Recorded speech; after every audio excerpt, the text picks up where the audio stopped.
বাইকের দুই পাশে ট্যাঙ্কের দুই পাশে মূলত এইভাবে নাম লিখে নিয়েছিলাম, মানে একটা স্টিকারের মতো করে লাগিয়ে নিয়েছিলাম আবার নাম।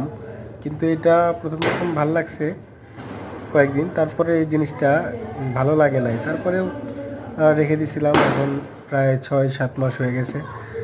তো এটা আমি এখন তুলে ফেলতেছি। আর তুলে ফেলার আরেকটা কারণ রয়েছে, যেটা হচ্ছে আমি বাইকের জন্য স্টিকার কিনেছি, ফুল বডি স্টিকার, যেটা হচ্ছে অ্যাভেঞ্জার্স সুপার স্কোয়াড এডিশন, যেটা যে এডিশনটা ইন্ডিয়াতে রয়েছে টিভিএস রেইডারের, সেই স্টিকারটা আমি আনাইছি। আর এই স্টিকারটা আমি আমার বাইকে করব। তো সাথে থাকুন।